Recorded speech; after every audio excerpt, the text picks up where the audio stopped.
In the summer of 2003, I began filming the series Atheism, A Rough History of Disbelief. As part of the process, I talked to a number of writers, scientists, historians, and philosophers.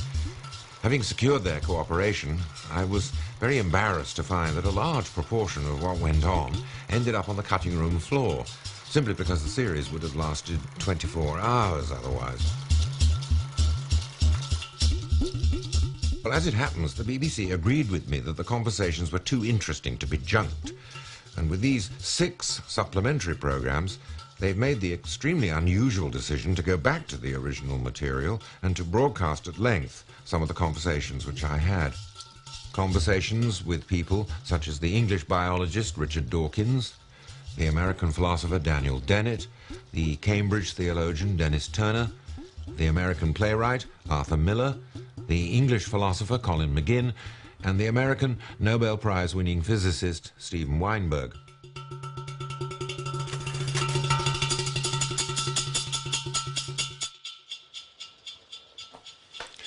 Now, the Nobel Prize-winning American physicist Stephen Weinberg has often addressed himself to what he sees as the pernicious effects of religion.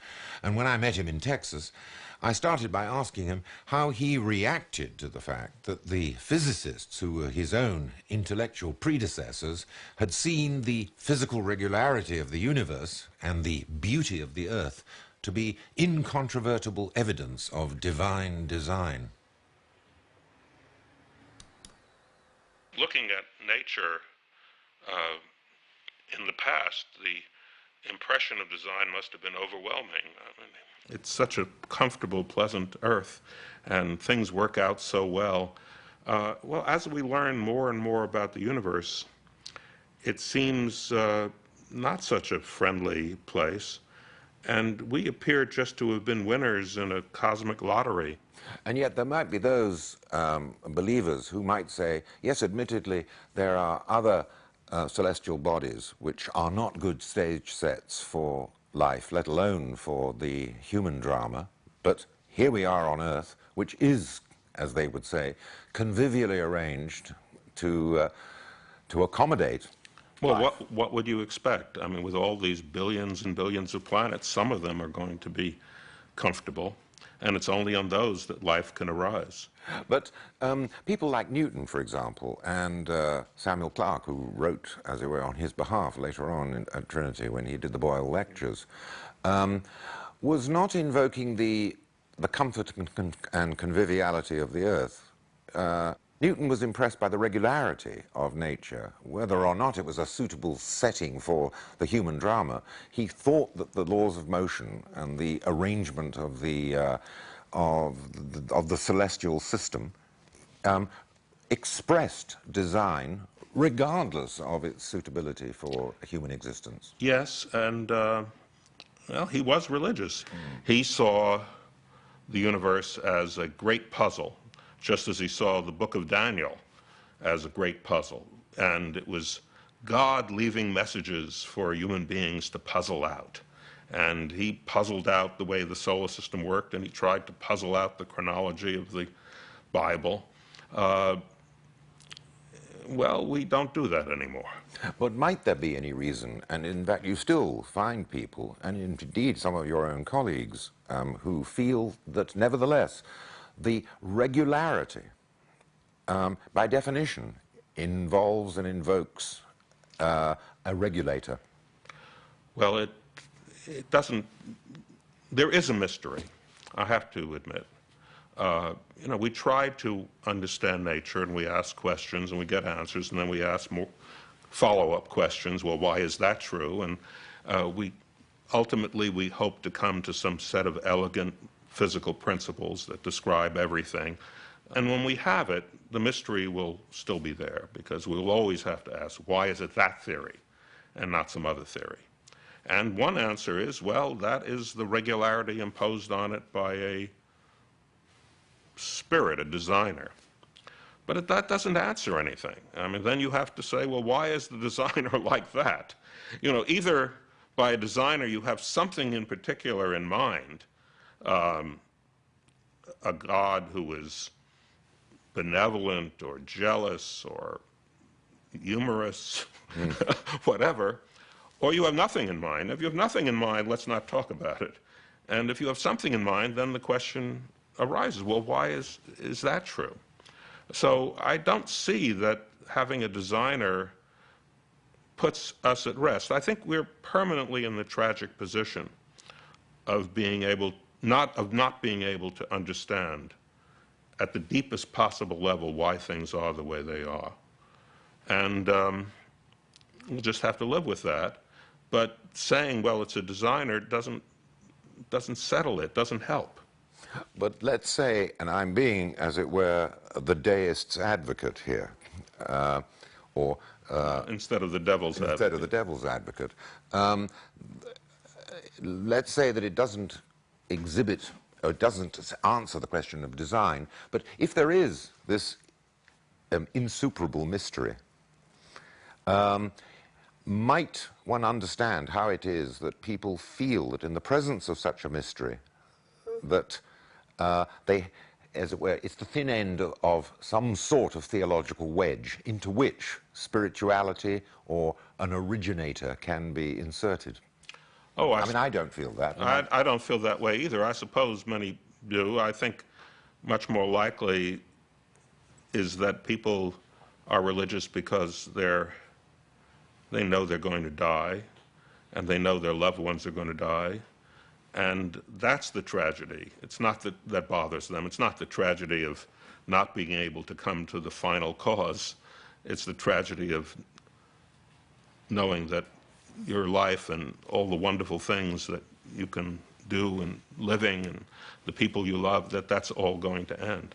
It seems to me that provides the driving force for religion much more than these philosophical wonderings about first cause. These issues of the beginning of time were discussed very intelligently long ago by Augustine, and who grappled with the question of what there was before time began, and he said God created the world with time, that time was created, there was no before, that's part of the creation. That's as good an answer as any, I guess. But it is interesting that someone like Augustine, without the benefits of quantum physics, without the benefits of Einstein, without the benefits of any of your sort of work, was able to invoke ideas such as time itself having a beginning. Yes. Well, Augustine was a very clever man, and it's wonderful, looking back over all the thousands of years of speculation about these things, that time, I think first with Galileo, became part of the ordinary ambit of science. I mean, Galileo was the first person who tried to measure time during a physical process, measured the time it took for various balls to roll down an inclined plane, and he got the rule that the distance traveled is proportional to the square of the time. Nobody before had ever tried to bring time into the laws of nature quantitatively. But for Galileo, observing these regularities and observing the relationship between these balls rolling down slopes, the time it took, and giving a mathematical expression for that, for him, as an unquestioningly religious man, they were, in fact, demonstrations of God's mind. Well, I don't think Galileo came to that conclusion. If he did, I'm not aware of it. But if what you're suggesting is that there is no necessary conflict between being a scientist and being religious, I suppose I have to agree. Even now, there are very fine scientists who are deeply religious. I know a few. But I think what happened, and it only began to happen with Galileo and Newton, so it took a long time to mature. What happened was that much of the early basis for religious belief was dissolved by science. It wasn't that scientific discoveries made religion impossible. It's that they made irreligion possible. It became possible to understand how things worked without the religious explanation. And particularly, I think more important than anything any physicist did was what Darwin did, Darwin and Wallace. Yes, well, this is the argument which we've had, I think from Dennett, from Daniel Dennett. He feels that perhaps the most wounding influence upon religion really came with Darwin rather than with Galileo. Oh, I agree. I agree. Even though it hurts my pride as a physicist to say so, because people don't really care that much about the way the planets go around the sun, or the way certainly they don't care about the balls rolling down the inclined plane. What they care about is life, and particularly their own life, and their relationship to the causes for them being the way they are. They care about that. And Darwin's revision of the understanding of why living things are the way they are, in particular why people are the way they are, was overwhelming. And Darwin himself lost his faith. I was recently rereading Lytton Strachey's wonderful little biography of Cardinal Manning in Eminent Victorians, and Manning said that he became convinced, a convinced Christian, because of reading Paley's Natural Theology. Yeah. Yes, and the wonderful adaptation of living things convinced him that there had to be a creator, a personality that created all this.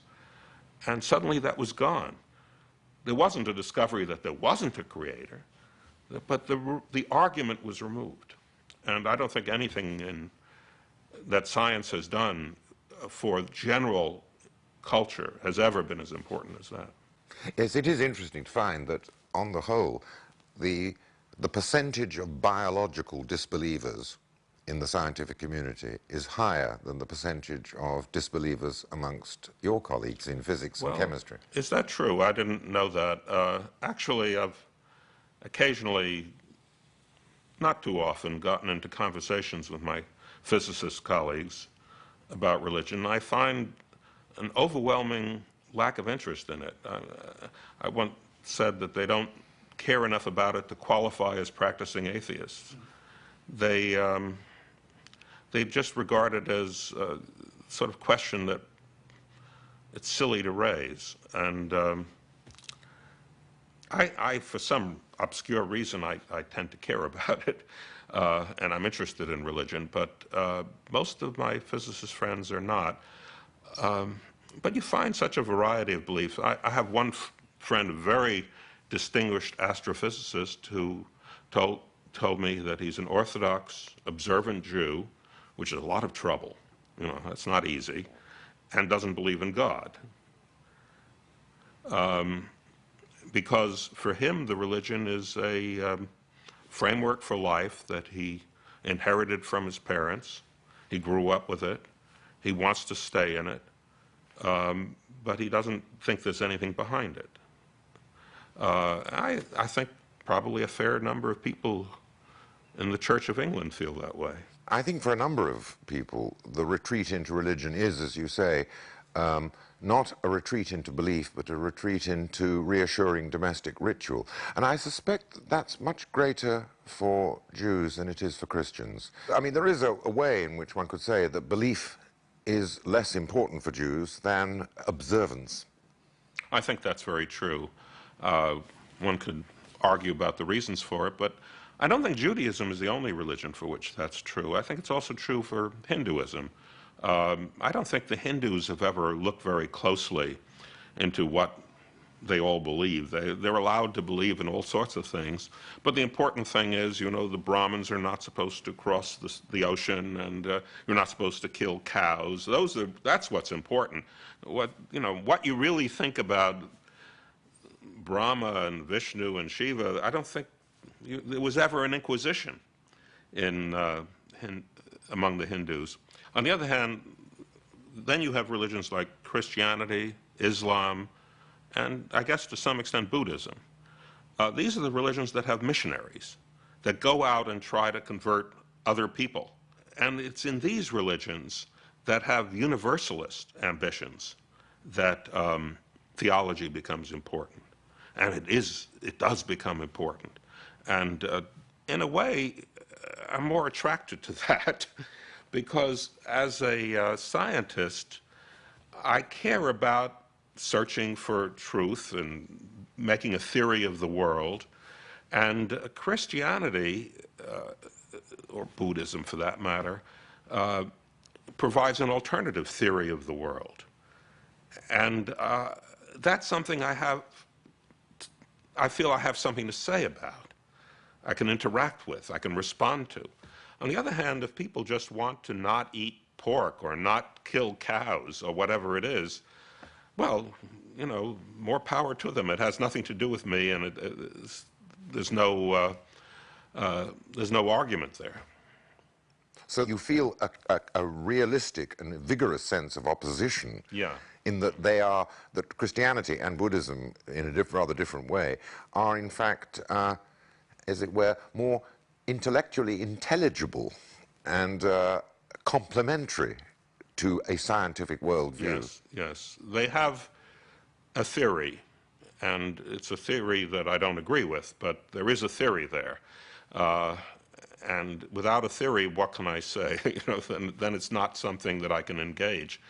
I once wrote something rather disparaging about ultra-liberal Christianity, and that I found myself more, in some ways, more akin to a fundamentalist, because at least they haven't forgotten what it is to believe something. And I got a copy of a fundamentalist newspaper I think from New Mexico, that praised me because I think what their real concern was not the odd atheist physicist. That wasn't what they're worried about. What they're worried about are the liberal Christians. Ah, I see. So that in fact, that the fundamentalist Christians see you scientists as worthy opponents. Well, In the same way that you scientists or you physicists are seeing... I wouldn't draw that implication. I think they just found a surprising ally in the battle that they really care about, their battle with the liberal wing of Christianity. But please don't let me give the wrong impression. I think enormous harm is done by religion, not just in the name of religion, but actually by religion. And I think how is it? Tell me the harm that is done by religion as opposed to the harm that's done in the name of it. Well, I think people who crash airplanes into office buildings in order to destroy them must really believe in paradise, and that this is something that their God wants them to do, and that they'll be rewarded in paradise. And if they don't believe that, then it's a very foolish career move. Yes. But you know, the idea that God has, whether it's Allah or Jehovah or whatever, has dictated certain ways of behaving, certain ways of worshiping, and that it's incumbent on you to force others to behave that way and worship in that way. God, think of all the harm that's been done throughout all the ages by people who believe that, and believed it very sincerely.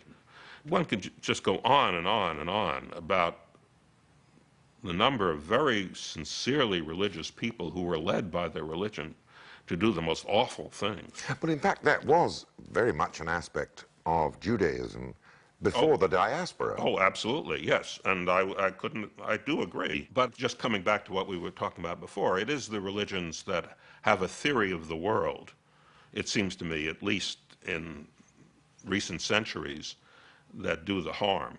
So the very sincere, true believers are the ones you have to watch out for, even though they may have something more to show for themselves intellectually than the more liberal religious. but they're the dangerous ones. Well, given the fact that the current President of the United States could be described as a sincere, true believer, I wanted to know whether Stephen himself was alarmed by the apparent growth of fundamentalist Christianity in his own country. I don't see the United States in the grips of a really disturbing religious awakening. I think what's much more frightening in the world is Islam, where people, seems to me, take their religion seriously to the point of madness. I think, you know, there have been times in the history of the world when Islam was a far more tolerant religion than Christianity, but that is not the case now. But there is undoubtedly, certainly for a European, the impression that there's a very strong association between Christianity and patriotism in a way that simply doesn't exist in Europe, certainly not in my own country, in the United Kingdom. Yes, well, I know that that impression exists, and I think Americans think more highly of religion than Europeans do. I sometimes think that Americans believe in religion much more than Europeans do. They don't believe in God much more than Europeans do, but they believe that religion is good for you. Oh, yes. And without being particularly religious in any meaningful way. You know, I know many people who say they're religious and go to church every Sunday and belong to church organizations, and then when you talk to them and you ask them, well, do you really think after death this is going to happen? They say, I have no idea, I don't know. It's all a mystery, but I think it's good to be religious. This is the faith I grew up with. As a physicist, you have to decide what you think is true, and you get in the habit of that kind of intellectual activity. And because if you work on the wrong theory and it isn't true, you wasted your professional time, and you keep having to make judgments of truth or falsity. And so truth becomes very important to you. For most people, truth is not as important as good behavior or loyalty to your ethnic group or loyalty to your family traditions. And you know, truth is something that you don't worry about very much. Although, of course, that in the Middle Ages, and indeed when people were opposing atheism in the 17th century, it was insisted that the truthfulness of religion was what guaranteed good behavior. Yes, and many people believe that. But an awful lot of people also believe it doesn't matter whether it's true. You have to be religious because that will guarantee good behavior. You know, the wonderful line of Gibbon's about the pagan religions, he said, in the multitude of gods, Gibbon said, the common people found them all equally true, and the philosophers found them all equally false, and the magistrates found them all equally useful. Oh, yes. And I think many people in America and undoubtedly in Europe are in the position of the magistrates that Gibbon was talking about. They find them useful. Although I really don't think that, I don't see religion as actually inspiring moral behavior. In fact, you very often hear people say, well, these people who blow themselves up for some religious reason in the Middle East, or Hindu mobs who destroy a mosque, or Muslim mobs who kill Hindus, or that they're not really religious, that real religion doesn't involve that kind of behavior.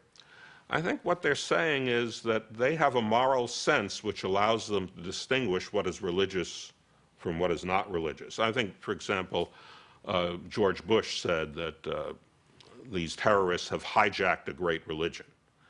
So, because their actions, their terrorist actions, don't fit his idea of religion. You see, what's really happening there is that instead of using religion to decide what is moral, they're using their moral sense, which fortunately is a perfectly good, reasonable, enlightened moral sense, to decide what is religious. And if that's the case, then what's the point of the religion? Finally, I wanted to know whether there were any particular reasons, apart from being constantly asked by people like myself, why Stephen felt it necessary to address himself to the topic of religion more than many of his colleagues did. Oh, I try not to do it too much. You know, I don't want to become the village atheist, and I do get involved in a lot of other issues like missile defense and post-constructionism, neo-modernism. But I do spend probably a little bit more time than I should on religion, and I have a certain amount of hostility to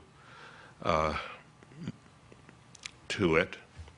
I think the most rational reason for it is because of the harm that I see it does. We were talking about that earlier. Many people do simply awful things out of sincere religious belief, not using religion as a cover, the way Saddam Hussein may have done, but really because they believe that this is what God wants them to do. Going all the way back to Abraham being willing to sacrifice Isaac because God told him to do that. Putting God ahead of humanity is a terrible thing. Another reason is because I'm offended by the kind of smarmy religiosity that's all around us, perhaps more in America than in Europe, and not really that harmful, because not really that intense or even that serious, but just, you know, after a while you get tired of hearing clergymen giving the invocation at various public celebrations, and you feel, haven't we outgrown all this? Do we have to listen to this? But then, maybe at the very bottom of it, I really don't like God.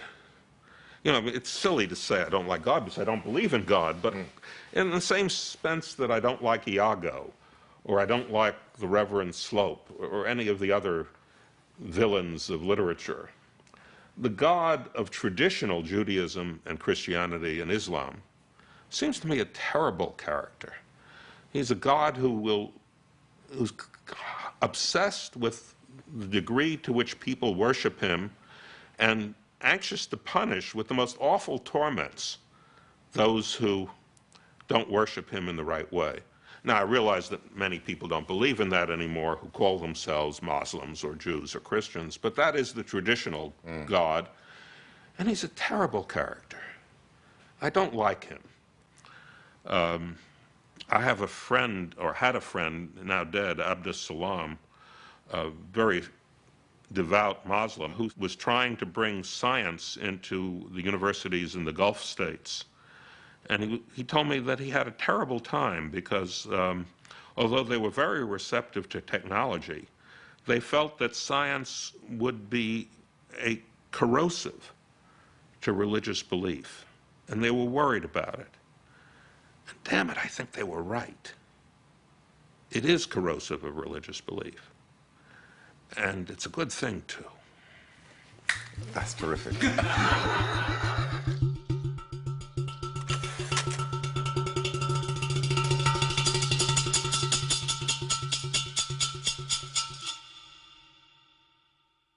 Had seen the physical regularity of the universe and the beauty of the earth to be incontrovertible evidence of divine design. Looking at nature in the past, the impression of design must have been overwhelming. I mean, it's such a comfortable, pleasant earth, and things work out so well. Well, as we learn more and more about the universe, it seems not such a friendly place. And 24 hours otherwise. Well, as it happens, the BBC agreed with me that the conversations were too interesting to be junked. And with these 6 supplementary programs, they've made the extremely unusual decision to go back to the original material and to broadcast at length some of the conversations which I had.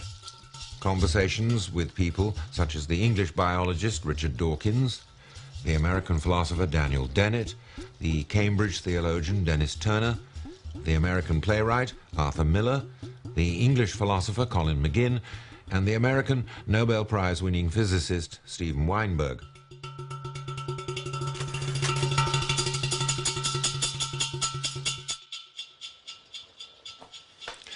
Now, the Nobel Prize-winning American physicist Stephen Weinberg has often addressed himself to what he sees as the pernicious effects of religion. And when I met him in Texas, I started by asking him how he reacted to the fact that the physicists who were his own intellectual predecessors... He appeared just to have been winners in a cosmic lottery.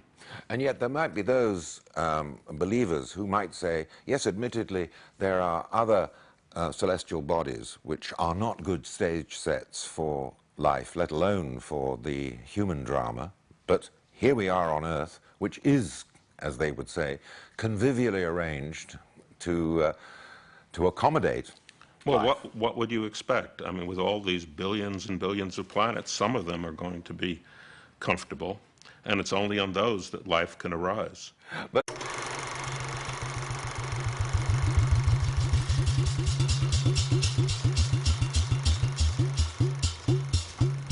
in the summer of 2003, I began filming the series Atheism, A Rough History of Disbelief. As part of the process, I talked to a number of writers, scientists, historians, and philosophers. Having secured their cooperation, I was very embarrassed to find that a large proportion of what went on ended up on the cutting room floor, simply because the series would have lasted